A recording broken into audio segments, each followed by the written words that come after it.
Bonjour. We are in Paris. Hello বন্ধুরা, কেমন আছেন সবাই? আশা করি সকলেই খুব ভালো আছেন। আজকে আমাদের ট্রিপের ডে 7। কালকে তো অনেক রাতে ফিরেছিলাম, একটুও এনার্জি ছিল না। আর এখন সকাল সকাল রেডি হয়ে গেছি। আজকে আমাদের এই হোটেল ছেড়ে দিতে হবে আর আমরা এখান থেকে বেরিয়ে সোজা চলে যাব প্যারিস। আজকের প্ল্যান হালকাই আছে, শহরটাকে আরেকটু ভালো করে ঘুরে দেখা ফিরে চলে যাওয়ার আগে। আমরা তিনজনাই ব্রেকফাস্ট করে রেডি হয়ে গেছি, ক্যাবও বুক করে দিয়েছি। এখান থেকে এবার সোজা প্যারিস।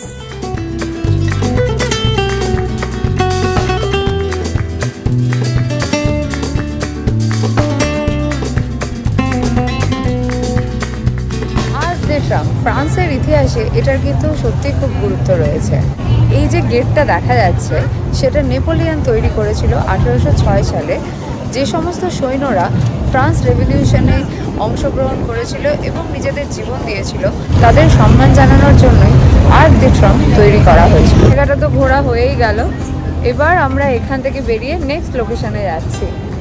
যদিও এই জায়গাটাতে আমরা দুদিন আগেও এসেছিলাম রাতের বেলা, কিন্তু তখন তাড়াহুড়োতে সেইভাবে দাঁড়িয়ে এই জায়গাটা সম্পর্কে আপনাদেরকে জানানো হয়নি। তাই ভাবলাম হাতে যেহেতু একটা দিন সময় রয়েছে, যে যে জায়গাগুলো আমরা সেদিনকে ঘুরেছি বা ঘুরিনি, আজকে সেই সমস্ত কিছু কভার করব এক এক করে। তার জন্য গোটা ভিডিওটা কিন্তু আপনাদেরকে দেখতে হবে। আর এর কাছে যে মেট্রো স্টেশনটা রয়েছে সেটার নামও আমি স্ক্রিনে মেনশন করে দেবো। মেট্রো থেকে বেরোলেই এই আর্ক দ্য ট্রিউম্ফ দেখা যায়, এতটাই কাছে। জায়গাটা কিন্তু প্যারিসের শপিং হাব। এই জায়গাটা একদম সেন্টার অফ দ্য প্যারিসের। চারিদিকে প্রচুর রাস্তা চলে গেছে, মনে হয় 16 এরকম স্ট্রিট রয়েছে যেখানে প্রচুর দোকান রয়েছে। হাই এন্ড ফ্যাশন ব্র্যান্ড যতগুলো আছে, যাদের যাদের নাম আপনাদের মনে পড়বে প্রথমে, সমস্ত দোকান এখানে পেয়ে যাবেন। সামনেই দেখা যাচ্ছে কার্টিয়ার।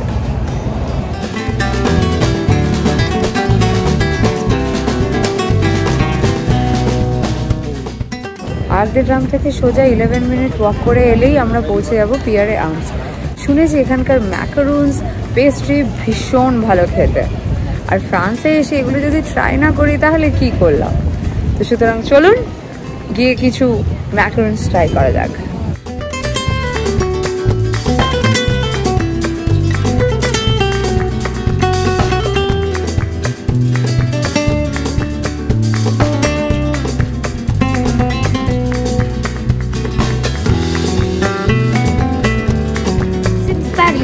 খুব নোন ফর ইটস পেস্ট্রিজ আর দোকান, আর এইখানে খুব ভালো টেস্টি হয়।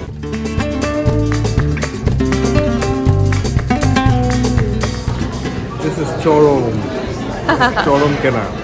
আর এই বক্সটা দিয়েছে, ও এই বক্সটাতেই একদম আগে জানলে প্যারিসের আইফেল টাওয়ার কিনতাম না, বক্স নিয়ে যেতাম। পিয়ারে আর্মস বাড়িতে গিয়ে খাবো। হ্যাঁ,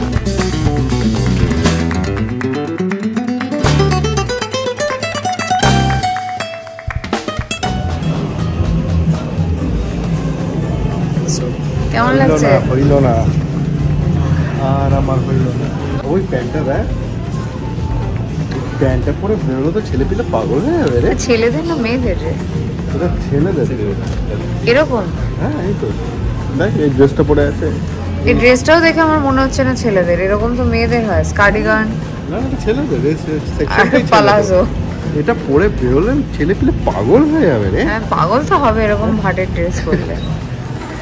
ওয়েলকাম টু সেফোরা।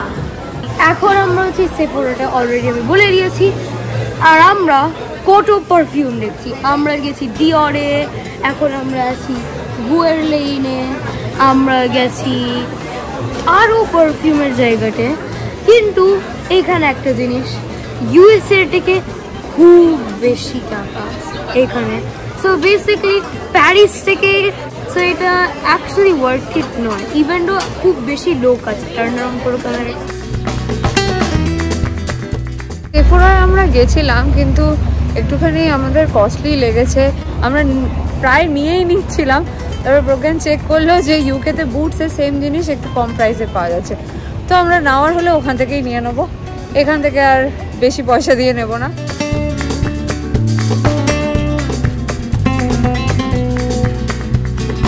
এই তো আমার বাবুর পছন্দের জামা বাবু পেয়ে গেছে। এটা তুই পরবি, এটা আমি পরবো আর সাথে এই ঝোলা নেবো, ব্যাস। আর কি চাই? হাবিবি, পুরো হাবিবি। ওই ইয়েলো ড্রেসটার দাম কত ছিল তুই বল দেখি। নো আইডিয়া, বল। 1200। ওটা তো আমাকে ফ্রিতে দিল, আমি নেবো না। 1200 ইউরো। বাপ রে বাপ।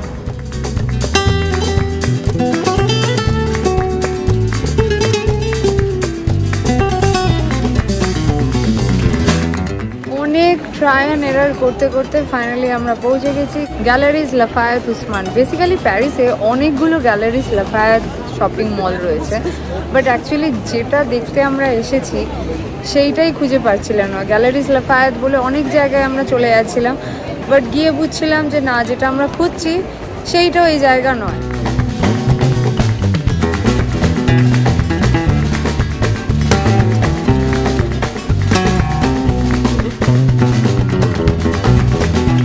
এখানে আসার রিজন হচ্ছে এই বিল্ডিংটা দেখতে অসাধারণ, আর এই বিল্ডিংয়ের 3rd ফ্লোরে ওরা একটা গ্লাস ব্রিজ মতো বানিয়েছে যেখান থেকে ওটা বিল্ডিংটার দারুণ ভিউ পাওয়া যায়। বাট সেটার জন্য আগে থেকে রিজার্ভেশন করতে হয়, ফ্রি কিন্তু রিজার্ভেশন করতে হয়। আমরা সেটা জানতাম না, জানলে আগে থেকে করে রাখতাম। এখন রিজার্ভেশন করলে দেখাচ্ছে ওয়েটিং টাইম 45 মিনিটস।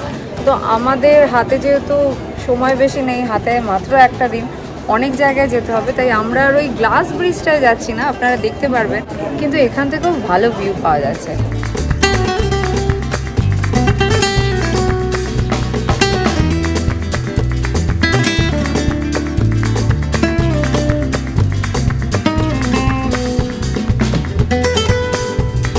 আমরা এখন গ্যালারিজ লাফায়েত উসমানের রুফে দাঁড়িয়ে রয়েছি। এই শপিং মলের ওপরে ওঠা যায়, আর এখান থেকে একদিকে আইফেল টাওয়ার দেখা যাচ্ছে, আর এই যে বিল্ডিংটা সেটা হচ্ছে অপেরা হাউস এখানকার।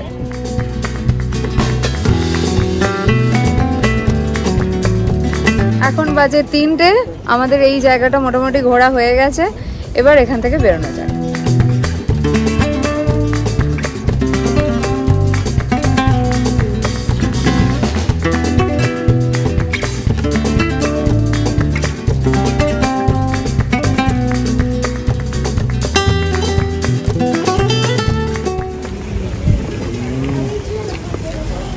Mucho. Too good, Ray. Baba, too good. It's lovely. আমরা এখন যে জায়গাটায় দাঁড়িয়ে রয়েছি সেই জায়গাটাকে নেটফ্লিক্সের famous web series Emily in প্যারিসে দেখা গেছে। আর যেহেতু এখন আমরাও প্যারিসে, তাই ভাবলাম এই জায়গাটা তো আমাদের লিস্টে একদম থাকতেই হবে। এমিলি ইন প্যারিসে, যেখানে সব থেকে হ্যান্ডসাম শেফ গ্যাব্রিয়েল বলে যে ক্যারেক্টারটা ছিল, সে এখানেই কাজ করতো। কি বললো লোকটা? প্রিয়াঙ্কা এখানে দাঁড়িয়ে ফটো তুলছে, আর প্রিয়াঙ্কাকে সবাই কমপ্লিমেন্ট দিয়ে যাচ্ছে। এমিলি ইন প্যারিস ওই সিরিজটার হচ্ছে যে লিড ক্যারেক্টার ছিল, সেটা দিয়ে প্রিয়াঙ্কা এখন হচ্ছে গদগদ। এই আনন্দে হচ্ছে আমাদেরকে সবাইকে ট্রিট দেবে, আমরা সেখানেই যাবো এরপর। এই সেই ফাউন্টেন যেটা এমিলি ইন প্যারিসে এমিলি তার রুমের ব্যালকনি থেকে দেখতো।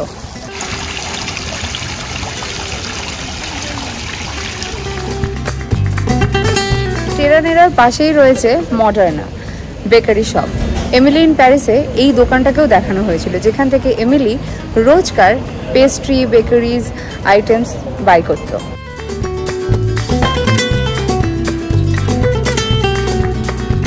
এমিলি ইন প্যারিসে এমিলি যেই অ্যাপার্টমেন্টে থাকতো তার দরজার ঠিক সামনেই আমি দাঁড়িয়ে আছি। এই অ্যাপার্টমেন্টেই এমিলির ঘর। ওল্ড অ্যাপার্টমেন্ট হলেও সিজন 4 অবধি কিন্তু এমিলি এখানেই ছিল, because Emily was in Paris. Season 4-এর পর কিন্তু এমিলি চলে যায় ইটালিতে। তারপর আমরা জানি না এরপর কি এমিলি ইন মিলান হবে, নাকি এমিলি ইন ভেনিস হবে, না কি হবে। আপাতত সিজন 4 অবধি এমিলি ইন প্যারিস এইখানেই থাকবে। তো আমরা এখানে দাঁড়িয়ে আছি, অপেক্ষায় আছি। অ্যাপার্টমেন্ট নাম্বার 23 আমরা টিপেছি, কিন্তু কেউ দরজা খুলছে না। কেন খুলছে না? কারণ this is an old apartment, এখানে কিন্তু 23 বলে কোনো বেল নেই। তো আমরা এখানে জাস্ট দাঁড়িয়ে ফটোশ্যুট করছি, ফটোশ্যুট করে তারপর এখান থেকে বেরিয়ে চলে যাবো আমরা আইফেল টাওয়ার।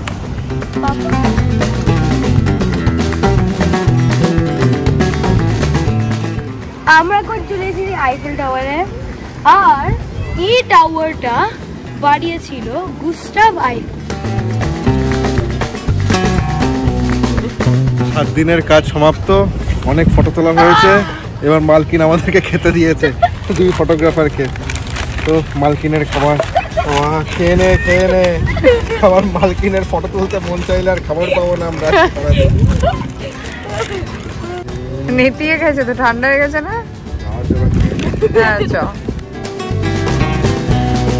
এই গার্ডেন থেকে আইফেল টাওয়ারের বেস্ট ভিউ পাওয়ার জন্য আপনাকে একটু সকাল সকাল আসতে হবে, তখন ওই সময় জায়গাটা খালি থাকে, লেস ক্রাউডেড থাকে, আর আপনি অসাধারণ ভিউ পাবেন। তবে যদি সকালে নাও আসতে পারেন, যেহেতু এটা একটা অনেক বড় প্লেস, ফলে কোনো না কোনো পজিশন থেকে আপনার ভালো পিকচার ভিডিওস এসেই যাবে। এর আগে আপনাদেরকে নিয়ে গেছিলাম ট্রোকাডেরো গার্ডেন, যেখান থেকে আইফেল টাওয়ারের খুব ভালো ছবি ওঠে। আর একটা জায়গা হচ্ছে আইফেল টাওয়ারের ঠিক অপোজিটে, সেটা হচ্ছে পোর্ট দ্য বেলি, নিউ ইয়র্ক অ্যাভিনিউর একদম কাছে। আমরা এখন সেখানেই রয়েছি। এখান থেকেও আইফেল টাওয়ারের দারুণ ভিউ আসে।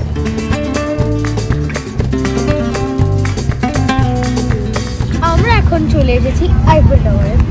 এখন আমি বলবো কিছু ফ্যাক্টস এটা নিয়ে। সো এই রিভারটা কোনটা দেখা যাচ্ছে এটা আগেই বলে দিচ্ছি, এটা হচ্ছে রিভার শিয়ান। আর এই আইফেল টাওয়ারের হিস্ট্রি হচ্ছে এটা বিল্ড হয়েছে ফ্রেঞ্চ রেভলিউশনের জন্য। কখন বিল্ড হয়েছিল, বেসিকলি কিছু লোকজন ভাবছিল দ্যাট এটা হচ্ছে প্যারিসের বিউটিকে ডিস্ট্রয় করে দিচ্ছে। লাকিলি এই টাওয়ারটা এখনো আছে, জাস্ট বিকজ এটা হচ্ছে টেলিফোন কমিউনিকেটিং আর রেডিও টাওয়ার ইউজ হয়। আর তুমি এটাতে ভেতরেও যেতে পারো, তুমি হচ্ছে ফার্স্ট গ্রাউন্ড ফ্লোর থেকে সেকেন্ড ফ্লোর তুমি হেঁটে যেতে পারো সিঁড়ি থেকে। আর কিন্তু সেকেন্ড ফ্লোর থেকে থার্ড ফ্লোরে আর সিঁড়ি দিয়ে যাওয়া যাবে না, বিকজ খুব ক্লিয়ার এত উপরে, ওটা লিফট দিয়েই যেতে হয়। তুই বেশ ভালো বললি তো, এত জানলি কোথা থেকে? আমাদের বাস ড্রাইভার সন্তোষ আঙ্কাল বলেছে, হতে পারে তুমি শোনোনি, এটা হচ্ছে সন্তোষ আঙ্কাল অ্যাপ্রুভ। আর বন্ধুরা, কারণ তুমি এটা শুনছো, সন্তোষ আঙ্কাল বেসিক্যালি ছিল আমাদের বাস ড্রাইভার না, আরে সরি, আমাদের ট্যুর গাইড। ইন ফ্রেঞ্চ ব্রিজকে বলা হয় পন্ট। আর আইফেল টাওয়ার থেকে ট্রোকাডেরো গার্ডেন অবধি যে কানেক্টিং ব্রিজটা রয়েছে সেটা হচ্ছে পন্ট দি লেনা, যেটা ক্রস করে আমরা এখন আইফেল টাওয়ারের দিকে যাব। আইফেল টাওয়ার সম্পর্কে যখন এত কিছু বলছি, তখন আরেকটা ছোট্ট ইনফরমেশন আপনাদেরকে জানিয়ে রাখি। স্পার্কলিং আইফেল টাওয়ার দেখতে অসাধারণ লাগে। প্রতি ঘন্টায় 5 মিনিটের জন্য আইফেল টাওয়ারে স্পার্কলিং লাইট শো দেখা যায়, যেটা দেখতে অ্যামেজিং লাগে। আগের দিন আমরা সেটা অলরেডি দেখেই নিয়েছি, তাই আজকে আর অতক্ষণ আমরা ওয়েট করব না। যদিও অন্ধকারটা হওয়ার সাথে সাথেই এটা শুরু হয়, আর রাত 1টা অবধি এটা চলতে থাকে।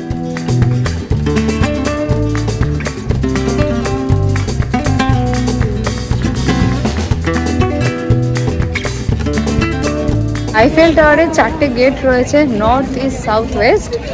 আর সব দিক থেকেই এন্ট্রি করা যায়। আমরা নর্থ গেট দিক দিয়ে ঢুকছি, কারণ এরই অপোজিটে রয়েছিল সেই গার্ডেনটা। আর আইফেল টাওয়ারে ঢোকার আগে এয়ারপোর্টের মতো সিকিউরিটি চেকও হয়, তাই কোনো রকম শার্প অবজেক্ট বা লম্বা সেলফি স্টিক কোনো কিছুই অ্যালাউ নয়।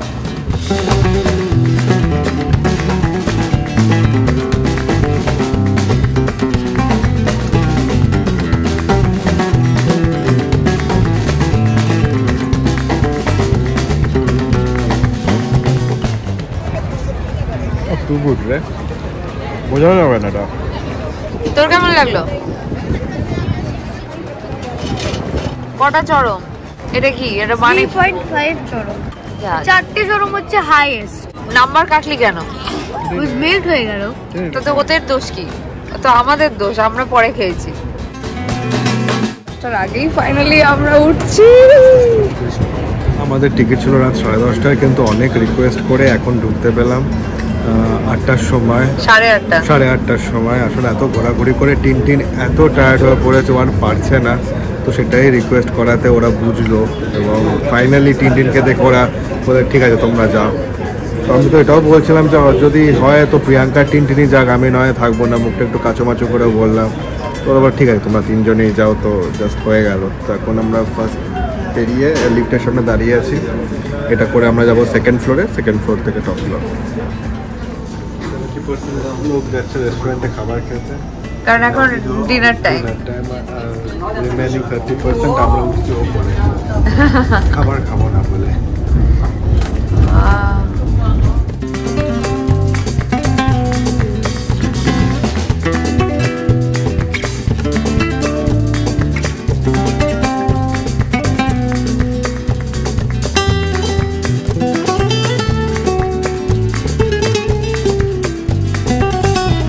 খারাপ হয়ে গেছে তো ঘুরে ঘুরে, এত শরীর ক্লান্ত, প্রিয়াঙ্কার মাথা না কানটাও খারাপ হয়ে গেছে। বারে বারে হঠাৎ হঠাৎ করে বলে উঠছে কি বললি কি বললি, আমার নামে কি বললি। আর আমি একটু চুপচাপ দাঁড়িয়ে আছি, কি হলো এ কি বললো। তো আর কিছু কাজ করছে না, সব সেন্স এখন ননসেন্স হয়ে গেছে। আমাদের আইফেল টাওয়ার ঘোরা কমপ্লিট, এখন বাজে রাত 10টা। এবার এখান থেকে সোজা যাব কিছু খেতে, অ্যান্ড দেন হোটেল।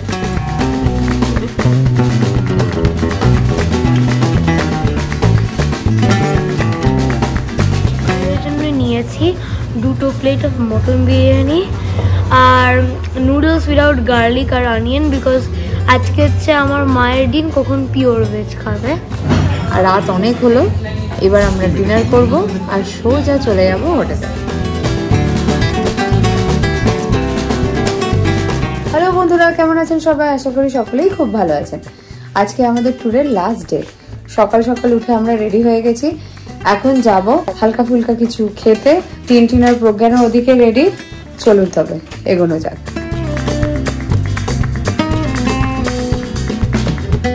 প্যারিসের বেকারি কালকে আমরা কিছু ট্রাই করেছিলাম, সেগুলো প্রত্যেকটা অ্যামেজিং ছিল, কোনো কথা হবে না। তাই ভাবলাম যাওয়ার আগে আরও কিছু বেকারির আইটেম ট্রাই করে নেওয়া যাক।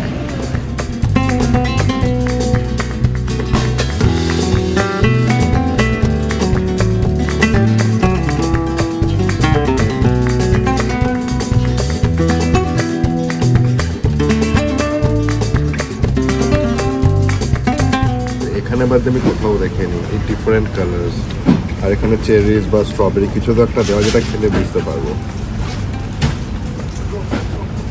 কেমন খেতে? It's too good. Just melt হয়ে যাচ্ছে মুখে। প্যারিসের বেকারি কাল থেকে ট্রাই করছি, মানে প্রত্যেকটা সুন্দর। লিটারালি আমাকে চেবাতে হলো না, দেখ জাস্ট মেল্ট হয়ে গেল। আমরাও আছি, একটাই না হয়েছে।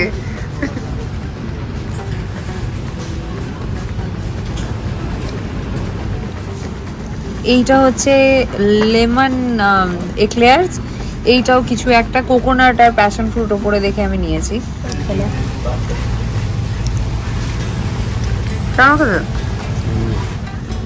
তোর হয়ে গেলে বলিস, আর ভিডিওটা এন্ড করিস না, ভিডিওটা এন্ড করিস।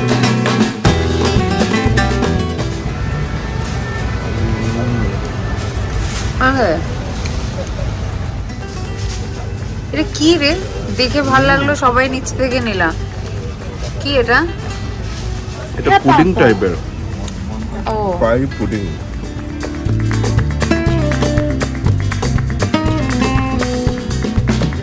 গতকাল 4টে খেয়ে এত ভালো লেগেছে, আজকে আমরা এসে 8খানা নিয়ে যাচ্ছি, আর এটা আমরা ট্রেনে যেতে খাবো।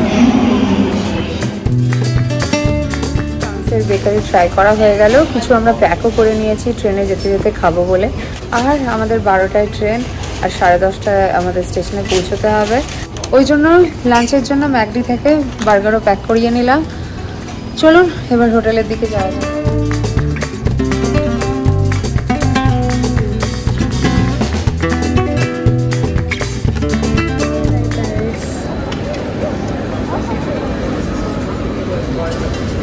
মন খারাপ?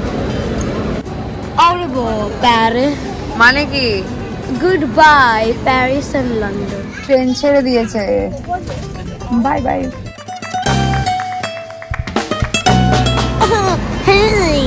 আমরা লন্ডন পৌঁছে গেছি। Yes, London. Priyanka and Priyanka's video. Mercy buku buku. Finally আমরা বাড়ি পৌঁছে গেছি। এটা হচ্ছে একটা স্যাড জিনিস আর একটা হ্যাপি জিনিসও। হোম কেন? প্যারিসকে নিয়ে ফুল করতে হলো, কিন্তু হোম সুইট হোম ভালো বিকজ আমরা আমার বাড়িতে। হ্যাঁ তা ঠিক। চ এবার একটু রেস্ট নিই, তারপরে আবার বাজার করতে বেরোতে হবে, রান্না করতে হবে, আবার নর্মাল লাইফে ব্যাক। আর তোকে পড়াশোনা করতে হবে। হ্যাঁ হ্যাঁ, আজ তাহলে ভিডিওটা এখানেই শেষ করছি। আমাদের ভিডিওগুলো ভালো লাগলে প্লিজ আমাদের চ্যানেলটিকে লাইক, শেয়ার এন্ড সাবস্ক্রাইব করতে ভুলবেন না। ভালো থাকবেন, সুস্থ থাকবেন, দেখা হবে আরো একটি নতুন ব্লগে। ততক্ষণের জন্য টাটা।